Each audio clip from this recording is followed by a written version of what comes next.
이스라엘 백성들이 광야 40년을 어떻게 살아남았나, 어떻게 살아갔나, 여기에 대해서 지난주에 제가 말씀을 드렸습니다.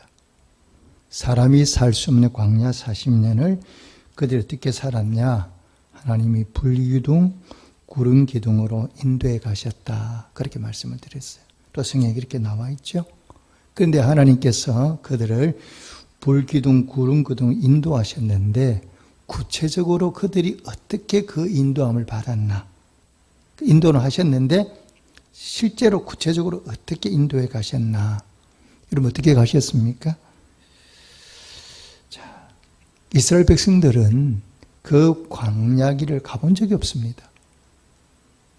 한 번도 가보지 못한 그 길을 그들이 40년 동안에 갔고 그 위험 많은 곳에서 살아남아서 결국 그 이세들은 가나안 땅에 들어가게 됐지 않습니까? 그럼 하나님께서 구체적으로 어떻게 도우셨냐는 거예요. 자, 여러분 우리가 여행을 가게 되지 않습니까? 국내 여행을 갈 수도 있고 외국으로 갈 수도 있는데 여행을 가게 되면 우리에게 반드시 필요한 존재가 있어요. 누굽니까? 가이드죠. 특히 단체 여행을 가게 되면 반드시 가이드가 필요하기 때문에 이 가이드가 동행을 하게 됐어요. 낯선 곳을 가면 무언가를 우리가 알지는 못하니까 이 가이드의 인도함을 따라서 뭡니까? 우리가 관광을 하게 되잖아요. 가이드 없이 가면 가기는 갔는데 정말 꼭 가야 될 곳, 보아야 될 곳을 보지 못하고 오게 되는 거죠. 이스라엘 백성들이 그 광야길을 어떻게 가고 어떻게 살아남았느냐 이렇게 물어보면 그 불기둥, 구름기둥이 광야길에서 어떤 역할을 했다고요? 가이드 역할을 한 거거든요. 오늘 본문이 이것을 말씀하고 있어요. 이스라엘 백성들이 광야길에 갈 때에 그 구름기둥이 어떤 역할을 했나 나와 있죠. 자, 어디를 한번 읽어보냐면요. 36절, 37절 말씀을 함께 읽어보겠습니다. 36절 구약 본문 37절 말씀 시작. 구름이 성막 위에 떠오를 때에는 이스라엘 자손이 그 모든 행진한 길에서 앞으로 나아갔고 구름이 떠오르지 않을 때에는 떠오르는 날까지 나아가지 아니하였으며. 아멘. 오늘 본문에 보니까 어떻게 했다고요? 구름이 움직이면 같이 따라 움직이고 구름이 움직이지 않으면 그들 또한 움직이지 않고 한 곳에 머물러 있었다는 겁니다.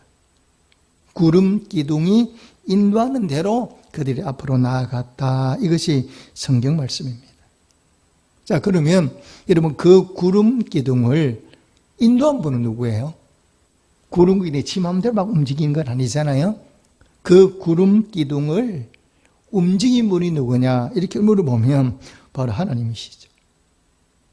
하나님께서는 이스라엘 백성들을 광야를 인도할 때 구름을 인도하셨는데 그 구름 기둥이 지 마음대로 간 게 아니라 쓰고 있는 게 아니라 여호와 하나님께서 그 구름 기둥 가운데 함께 하셨고 그 앞에 서셨다고 말씀하고 있거든요.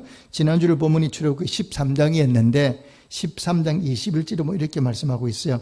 여호와께서 그들 앞에 가시며 구름 기둥 앞에서 하나님이 짠 하고 나아가시는 거예요. 그러니까 구름 기둥이 그들을 인도했지만 실제로 그들을 광야 40년 가운데 인도하신 분이 누구예요? 여호와 하나님이세요.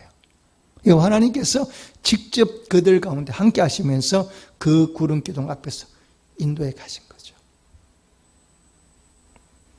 이것이 그 이스라엘 백성들이 광야 40년을 산 바로 비결이에요.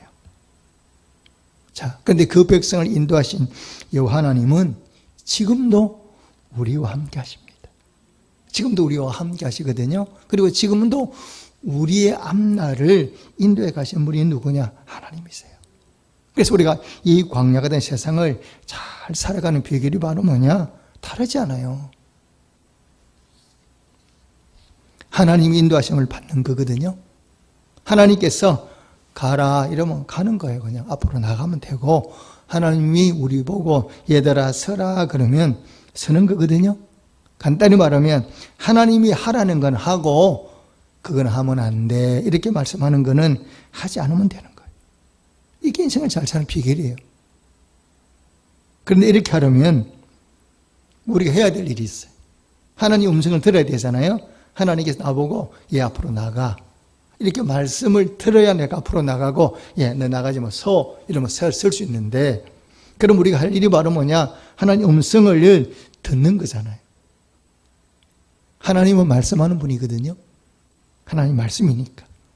그럼 하나님 말씀을 우리가 어떻게 들어요?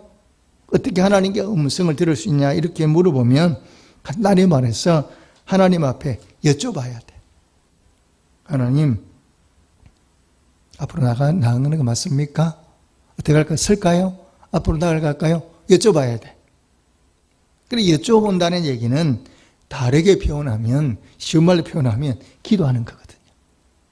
자, 여러분, 기도가 뭐냐 이렇게 물어보면 우리는 기도 이렇게 생각하면 뭘 떠오릅니까? 주시옵소서. 그죠? 우리 기도는 대부분 어디다 초점이 맞춰 있냐 그러면 하나님 받는 거. 그래, 하나님 앞에 달라가는 거예요. 이것도 주시고 저것도 주시고. 그럼 우리는 기도로 초점이 도로 주시옵소서에 맞춰져 있어요. 자, 그런데 기도가 깊어지면 어떻게 변하느냐? 주시옵소서 이게 아니에요. 물론 그것도 기도가 맞는데, 기도가 깊어지면 그 다음부터는 뭐냐? 여쭤봐. 하나님, 어떻게 해야 되죠? 내 뜻이 아니라 하나님의 뜻을 묻는 것이 바로 뭐냐? 기도예요. 그래서 성경에는 우리 보고 뭐라고 말씀하고 있냐 그러면 쉬지 말고 기도하라고 말씀하잖아요. 그러면 24시간 아무것도 안 하고 이거만 하냐? 그런 뜻이 아니에요. 우리 인생을 살아가는 동안에 크고 작은 모든 일들 가운데 하나님께 여쭤봐야 돼. 왜 그러냐 그러면 우리 인생이라는 게 뭐냐? 선택의 연속이잖아요. 우리 하루 사는데 순간순간 바로 뭐냐? 여러 가지 상황에서 선택을 해야 되잖아. 인생의 되게 큰 일이라고 말하는 결혼. 누구하고 결혼할 거냐는 거예요. 이사를 가게 되잖아요. 어디로 이사를 가게 될 거냐. 아이들 학교를 보는데 어떤 학교를 보내야 되느냐. 요즘 같은 경우는 주부들이 돌아서면 집에서 밥해 먹잖아요. 저녁 반찬을 뭐 할까 고민스럽잖아요. 그렇잖아요. 늘 같은 거면 먹을 수 없으니까 저녁에 반찬을 뭐 해야 되나? 이거부터 고민스러워. 오늘 외출하는데 무슨 옷을 입어야 되나? 모든 게 다 선택이거든요. 이 선택의 연속이에요. 자, 그래 인생이라는 게 바로 뭐냐? 매일매일 선택의 기로에 있어서 선택하는 게 바로 뭐냐? 이게 우리의 인생이거든요. 근데 이 선택이 얼마나 중요하냐 그러면 이 선택이 우리 인생에 영향을 미치게 돼 있거든요. 왜 그러냐? 내가 선택하면 그 선택의 책임을 누가 져야 돼? 내가 져야 되거든. 이 선택을 잘못하면 인생이 무너지는 거고, 선택을 바르게 하면 인생이 풍성한 일매를 맺게 되는 거죠. 그래서 이 선택한다는 이 선택의 기록에 썼을 때 우리가 해야 될 일이 바로 뭐냐 이렇게 물어보면 그게 하나님께 여쭤보는 거거든요. 하나님, 뭘 해야 됩니까? 어떤 걸 사야 됩니까? 이 여쭤보는 게 바로 뭐냐? 기도거든요. 그러니까 또 우리가 기도한다, 여쭤본다는 것은 다르게 표현하면 어떤 얘기냐 그러면 하나님의 주권을 인정하는 것이 바로 이거예요. 자, 여러분 우리가 보통 신앙생활을 한다 이렇게 얘기하잖아요. 그런데 대부분 사람들은요, 신앙생활 하는 분도 많이 계시지만 종교생활 하는 분도 많아요. 그러면 신앙생활과 종교생활의 차이점이 뭐냐? 비슷해 보이거든요. 얼른 표가 나지 않은 것 같아요. 그런데 들어가 보면 엄청난 차이가 나요. 종교생활은 뭐냐? 예수를 믿는다고 말하는데 그 주인이 누구예요? 나예요, 나. 그러니까 신앙생활을 한다고 말하는데 예수 믿는다고 말을 하는데 주인이 누구냐 그러면 나야. 내가 주인이야. 내 마음대로 해. 이게 바로 뭐냐? 종교생활이에요. 그럼 신앙생활은 뭐냐 그러면 주인이 내가 아니고 하나님이야. 그러니까 모든 일을 할 때 내 뜻대로 하는 것이 아니라 하나님 뜻대로 하는 것. 이걸 우리가 뭐라고 얘기해요? 신앙생활을 한다. 이렇게 얘기를 하는 거예요. 그런데 우리가 신앙생활 한다고 말은 하는데 막상 어떤 선택의 순간이 왔을 때 여러분 하나님께 얼마나 여쭤보세요? 얼마나 기도하고 일을 하세요? 그러니까 많은 그리스도인들이 예수를 믿는다고 말하는데 막상 어떤 살아가는 삶의 자리에서는 하나님께 여쭤보는 게 아니라 내 뜻을 먼저 내세워서 내 뜻대로 할 때가 많거든요. 그러다 보니까 우리가 뭐냐 실패할 때가 많은 거죠. 그 신앙생활은 뭐냐, 어떤 순간이 와도 내 뜻이 아니라 하나님 뜻을 묻고 하나님 뜻대로 하는 것이에요. 이것을 가장 잘 보여주고 계신 분이 누구냐? 예수님이죠. 예수님께서 어떻게 하셔요? 십자가 지실 때 내 뜻대로 마옵시고 누구의 뜻대로? 아버지의 뜻대로. 이게 예수님이시거든요. 여러분, 우리가 하나님 성경은 하나님을 기쁘시게 하는 게 뭐냐? 믿음이라고 말씀해요. 믿음이 없이는 기쁘시게 하지 못하나니, 이렇게 말씀하고 있거든요. 그럼 믿음이 뭐예요? 이런 믿음이 무엇입니까? 이렇게 물어보면 하나님의 뜻대로 순종하는 거예요. 나는 이리 가고 싶어. 근데 하나님이 뭐라고 말씀하나? 이리 가지 말고 이렇게 가. 그럼 나는 이렇게 가고 싶은데 이렇게 안 가고 하나님이 말씀하는 대로 가는 게 뭐예요? 이게 믿음이에요. 이게 바로 살아있는 믿음이에요. 하나님을 기쁘시게 하는 믿음이거든요. 그런데 이 살아있는 믿음이 무엇인가를 가장 잘 보여주고 있는 사람이 누구냐? 이렇게 그 중에 하나가 다윗이에요. 이 다윗의 장점이 뭐냐? 이렇게 물으면 다윗의 장점은 여쭤보는 거예요. 매사에 하나님 앞에 여쭤봐. 해야 되느냐? 말아야 되느냐? 이렇게 여쭤보면 하나님이 이 다윗의 물음에 질문에 항상 대답을 하거든요.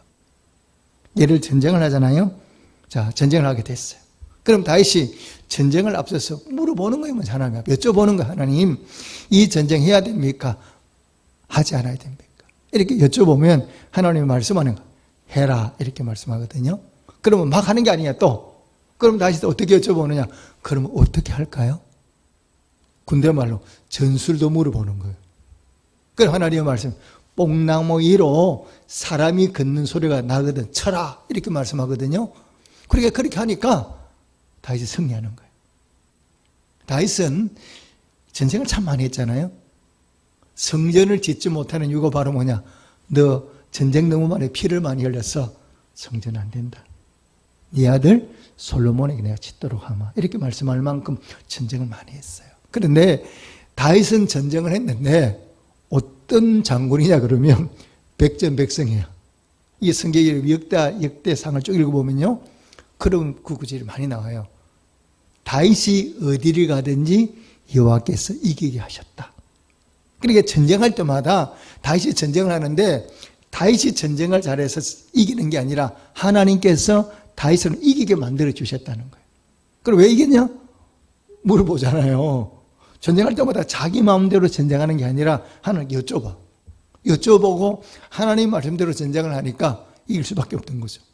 왜? 하나님과 싸워서 이기는 사람 아무도 없잖아요. 이게 바로 뭐냐? 다윗이 백전백승하는 비결이 여기 있거든요. 그리고 다윗은요, 평생을 사는 동안에 자기의 정체성이 무엇인가를 정확히 알고 있는 사람이었어요. 여러분, 정체성이 뭐예요? 내가 누구인가를 아는 거 아닙니까? 내가 누구지? 이것을 바르게 하는 정체성이잖아요. 다윗의 정체성이 뭐냐? 이렇게 물어보면 다윗은 정확하게 고백해요. 나는 종이다. 이렇게 고백을 해요. 그래서 평생 다윗은 어떻게 사느냐? 종으로 살아요. 사울의 눈을 베서 도망을 달릴 때도, 왕이 되어서 나라를 다스릴 때도, 나라가 붕의 정점에 있을 때도 이 변함이 없는 거예요. 항상 하나님 앞에서 나는 뭐다? 종이라는 거예요. 왕을 내세우지 않아요. 목동인 나를 불러서 왕으로 삼아주신 분이 누구야? 하나님이에요.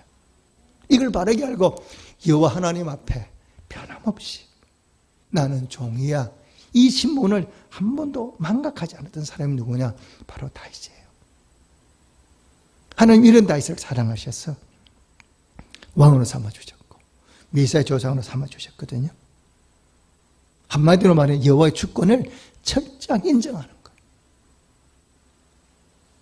그리고 매사의 모든 일들을 하나님께 여쭤보며 그가 종의 모습으로 살아갈 때 하나님이 그 다윗을 축복하시고 엄청난 복을 주셨거든요.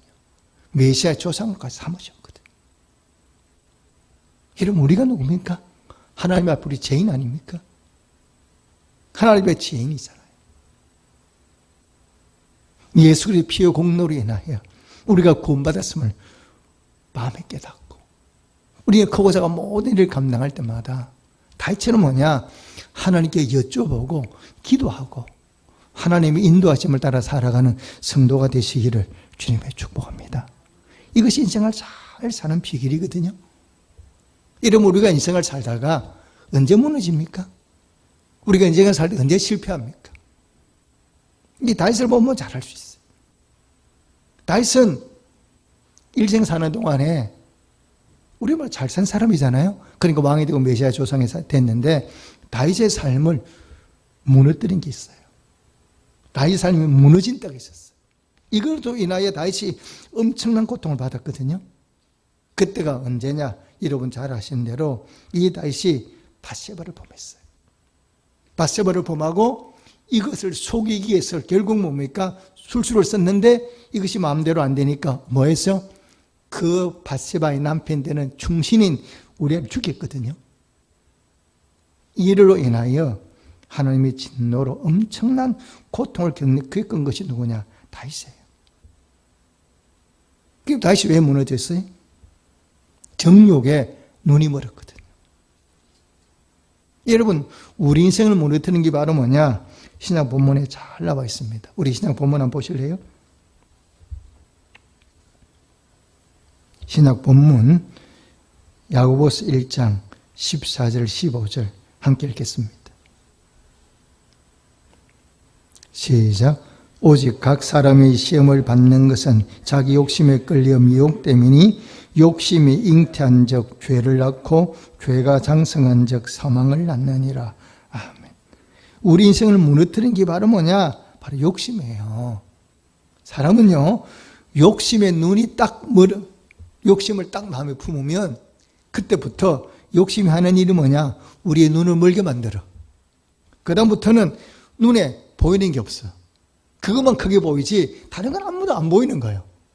욕심에 눈이 벌면 그 욕심이 대상하게 딱 요즘 아이들 말로 필이 딱 꼽히고 나면 그 다음부터는 아무것도 보이는 게 없어. 다른 사람이 아무리 뭐라 그래도 그게 말씀이 귀에 안 들어와. 누가 아무리 내게 뭐라고 충고를 하는데도 그 얘기는 들려오질 않거든요. 욕심은 어떤 역할을 하느냐 그러면 우리의 판단력을 허물어 버려요. 그래서 욕심에 따라 가게 돼 있는 거예요. 결국 뭐냐? 그 욕심이 우리 인생을 망가뜨리는 거거든요.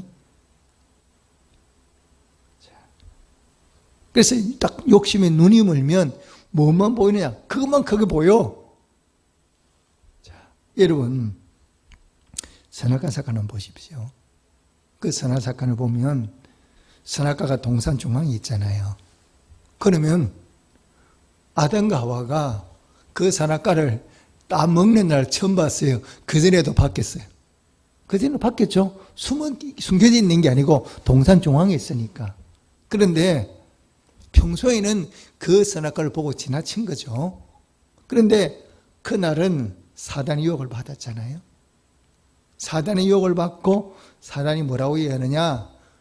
저것을, 저 열매를 따먹는 날에는 내 눈이 밝아져서 하나님처럼 된다? 이 얘기가 귀에 쏙 들어온 거예요. 그리고 그 열매를 쳐다보니까 전에는 몰랐는데 오늘은 쳐다보니까 정말 그것을 먹으면 뭐처럼 될 것 같아? 지혜롭고 하나님처럼 될 것 같은 거예요. 그 다음부터는 딱 욕심에 보니까 다른 하나님 말씀이 떠오르는 것도 없는 거예요. 근데 그거만 먹고 싶으면 가득하니까 딱 따먹어버리는 거예요. 그리고 죄를 범하니까 죽음이 찾아오잖아요. 우리가 인생을 살아가는 데는 여러분 실패는 이유가 됐습니까? 똑같아요. 욕심이 우리를 무너뜨리는 거거든요. 그래서 사단이 노리는 게 바로 뭐냐? 우리 욕심이에요. 그래서 사단은 우리 욕심 있는 걸 탁 건드려요. 욕심을 딱 건드리고 나면 그다음부터는 그 욕심 때문에 우리가 다른 걸 생각 못하고 그 매달리게 되는 거죠. 여러분 사업에 실패하는 분들 얘기 들어보면요. 어떻게 실패하느냐? 다 고백이 바로 뭐냐? 욕심을 너무 냈다는 거예요. 요 정도만 하면 되는데 욕심을 내다 보니까 그 욕심이 그 사업을 실패하게 만드는 거예요. 자, 여러분 욕심은 한계가 있습니까? 없습니까? 한계라는 게 없어요. 돈을 벌면 또 더 벌고 더 벌고 싶어. 자, 여성들이 옷이 없어서 옷 사는 사람 그런 사람도 있겠지만 눈에 보이면 이쁘면 또 사고 싶잖아. 그렇잖아요. 옷이 있어. 집에 옷장에 옷이 있는데 옷을 쳐다보는 옷이 예뻐. 그러면 뭐야? 뭐 하는 거예요? 또 사고 싶어. 그렇잖아요. 현실이. 그걸 못 사면 막 마음이 힘들어. 사고 싶어. 근데 그 욕심이 우리 인생을 무너뜨리는 거거든요. 왜? 욕심은 항상 지나치게 만드는 거니까. 그러면 여러분 인생을 잘 사는 방법이 뭐예요? 욕심을 절제하면 되거든요. 그러면 우리 인생에 그 실패할 일 거의 없어요.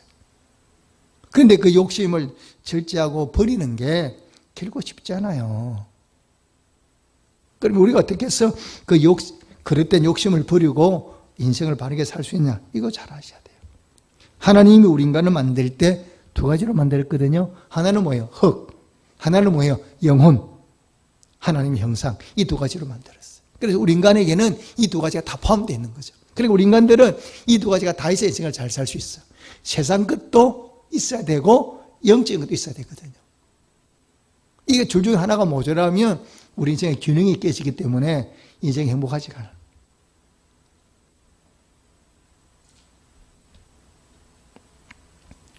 근데 여러분 보시죠. 그래서 내가 아무리 신앙생활 열심히 해도 너무 내가 가난해. 먹을 게 없어. 그러면 뭐예요? 힘들잖아요. 그렇잖아요. 영적인 것을 많이 채워줘도 육적인 것이 모자라면 그것도 우리를 불편하게 만드는 거거든요. 매일 먹을 게 없다 생각해 보십시오. 그것도 힘든 거죠. 그런데 내가 아무리 돈이 많아도 영적인 것이 채워지지 않아. 그럼 뭐예요? 그것도 인생이 사는 게 힘들어요. 이 두 개의 균형을 맞춰야 되거든요. 그러니까 세상 것과 영적인 두 가지가 우리 속에 우리 같이 있어야 돼요. 그런데 우리의 신앙이 좋을 때, 그런데 이것이 밸런스를 잘 맞추면 좋은데 이게 밸런스를 잘 안 맞춰져요. 우리 인간이 못 맞춰. 왜 그러냐면 우리가 세상에 살다 보니까 하나님은 눈에 보이지 않고 세상 것이 눈에 보이다 보니까 자꾸만 우리 눈이 하나님 보이지 않는 하나님보다 어디다 초점을 맞춰요? 세상과 초점을 맞추게 돼 있는 거예요. 왜? 하나님 눈에 안 보이고 세상 것이 눈에 보이다 보니까 자꾸 그쪽으로 우리의 마음이 가는 거예요. 그래서 우리가 세상 끝에 자꾸 우리의 마음이 가다 보니까 영적인 부분이 줄어들어 버리거든요. 그러다 보면 뭐냐? 우리 영혼이 강팍해져요. 어느 날 내가 세상 걸 막 채웠는데 내가 뭐하고 살았지? 어느 날 갑자기 내 삶을 돌아보니까 이상한 거예요. 얼마 전에 잘 아는 장로님 전화가 왔어요. 전화를 저한테 하시면서 장로님이 탄식을 하는 거예요. 목사님, 내가 지금 뭐하고 사는 건지 몰라요. 명색은 장로인데요. 제가 지금 신앙 다 팔아버리고요. 내가 지금 어떻게 살고 있는지 자기 스스로가 한심하다는 거예요. 이전처럼 내가 서리 20세 때처럼 그런 믿음을 좀 다시 회복하고 싶다는 거예요. 그분이 돈도 많이 벌었어요. 그런데 신앙생활이 잘 안 되는 거예요. 명색은 장로인데 내가 이렇게 살면 되냐는 거예요.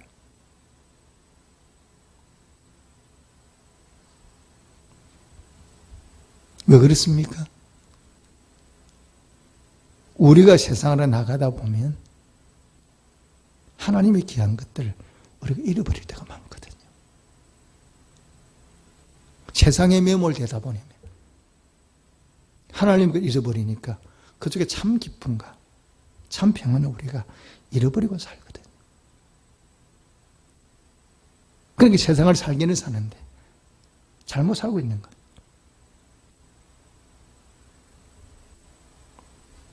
그럼 우리가 인생을 바르게 사는 방법이 어디 있어요? 어떻게 욕심을 내려놓을 수 있어요?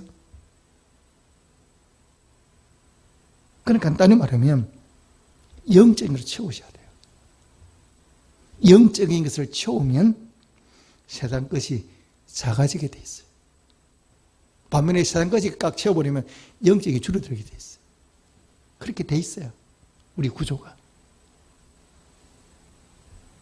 그럼 우리가 어떻게 신앙생활을 바르게 할 수 있냐 이렇게 물어보면 우리의 영혼 속에서 세상 것보다 하나님 것을 더 채워야 돼. 세상 걸 무시하라 이거는 아닌데. 요한일서 5장 4절에 보면 세상과 싸워서 이기는 게 뭐라고요? 세상을 이기는 것이 우리의 믿음이라고 그랬거든요. 우리 영혼을 믿음으로 채워야 돼. 그럴 때 우리는 우리 앞에 세상에 유혹이 와도 그걸 이겨낼 수가 있거든요. 믿음으로 채우지 못하고 우리가 하나님과 관계를 제대로 정립하지 못하면 우리의 삶이 그 세상과 다 무너지고 말거든요. 여러분, 요셉이 보디발의 아내의 유혹을 어떻게 이겨냅니까? 그가 청년이잖아요. 뭘 몰라서 그 유혹에 넘어가지 않고 이겨내는 방법이 뭐예요? 믿음이잖아요. 여호와님을 경외했잖아요. 그러니까 그것이 그 보디발의 아내의 유혹을 이겨내는 힘이 그것부터 오는 거예요. 우리가 음란한 세상을 살아가는데 하루하루 살아가는 게 쉽지 않아요. 복된 삶을 사는 비결이 바로 뭐냐? 그 옛날 이스라엘 백성이 그랬듯이 날마다 내 삶의 자리에서 여호와 인도하심을 받아야 돼. 구름기둥 인도함을 따라 살아가야 돼. 하나님을 내 삶의 가이드로 모시고 살아야 돼. 그렇게 하려면 뭐냐? 욕심을 버려야 돼. 욕심이 내 속에 가득 차면 하나님 말씀이 내 귀에 안 들어오거든. 하나님이 아무리 외쳐도 귀에 안 들어와. 다윗이 정욕에 가득 찼잖아요. 하나님이 기다리는 거예요. 다윗이 뉘우치고 회개하기를 기다리는데 다윗의 머릿속에 밧세바가 가득 차 있으니까 회개를 하지 않는 거예요. 하나님이 견디다 못해서 누구를 보냅니까? 선지자 나단을 보내잖아요. 나단을 보내서 하나님이 책망하잖아요. 그때서 다윗이 깨닫잖아요. 자기가 죄인 깨닫고 눈물로 뉘우치고 회개하잖아요. 그 당시 다윗의 삶이 뭐냐 이렇게 물어보면 하나님과 깊은 교제를 나누지 않은 시간이었거든. 결국 하나님과 관계가 끊어지고 하나님과 교제가 끊어지면서 다윗이 지악으로 넘어가 버리잖아. 욕심에 빠져버리잖아요.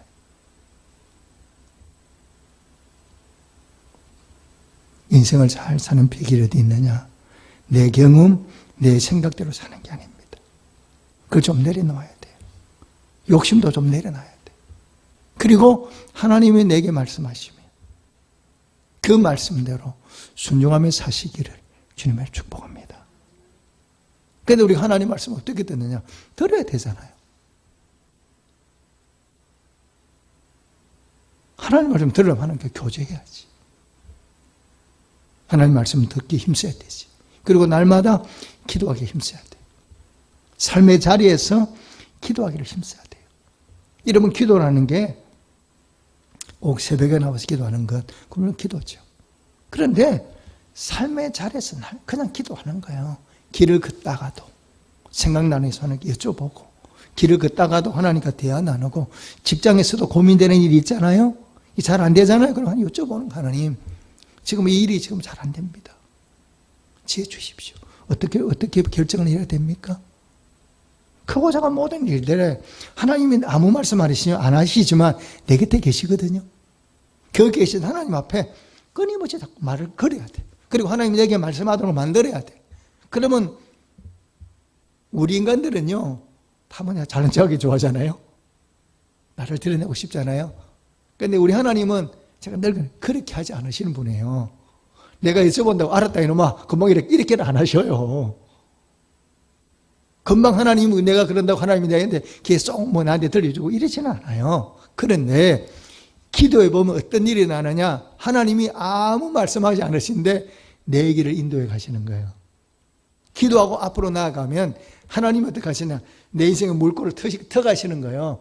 물은 어디로 흘러갑니까? 물꼬대로 흘러가잖아요. 나는 이쪽으로 물꼬를 터고 싶은 하나님이 기도해 보면 물꼬를 아무 말씀 안 하시고 내 인생 가운데 물꼬를 이쪽으로 다 틀어주시는 거예요. 지나고 보면 오, 하나님 인도하셨네, 이렇게 되는 거거든요. 참 세상이 혼란스럽잖아요. 힘들잖아, 하루하루 사는 게. 이럴 때일수록 우리가 가장 필요한 것이 여호와 하나님의 인도하심이라는 사실을 이렇게 믿으시기를, 꼭 마음에 믿으시기를 주님의 축복합니다. 그리고 우리 인생에 가장 필요한 게 바로 뭐냐? 구름기둥, 불기둥이에요. 그런데 나도 뭐 해야 돼? 하나님이 내 인생을 이끌어 가실 대로 내 삶의 주권을 하나님께 맡겨야 돼. 그리고 그분이 인도하심을 따라 살아가야 돼. 그 하기 위해서는 매일매일 순간순간마다 하나님 끊임없이 하나님과 교제해야 돼. 잠깐잠깐에 기도하셔야 돼. 그렇게 살다 보면 하나님이 어려운 가운데 우리의 삶을 선한 길로 인도하셨어. 그 이스라엘 백성들이 광야 40년 지나서 가나안 복지에 들어가게 만들어주신 것처럼 우리 인생도 아름다운 길로 복된 삶으로 이끌어 가신다는 사실을 꼭 마음에 믿으시고 우리 남은 인생 날마다 주님과 교제하며 내 욕심이 아니라 하나님 뜻대로 살아갈 수 있도록 또 하나님 의지하며 믿음으로 살아가는 그 모든 성도가 되시기를 주님으로 축복합니다. 그래서 하나님이 가라 그러면 가고 하나님이 서라 그러면 서는 그런 삶이 될 때 그냥 하나님 우리 인생을 복되게 만들어 주셔요. 아름답게 만들어 주셔요. 우리 모든 성도들이 더 하나님 주권을 인정하고 더 하나님 의지하며 믿음으로 사셔서 그런 은혜, 그런 축복을 다 받아 누리시기를 주님으로 축복합니다. 아멘. 기도하겠습니다.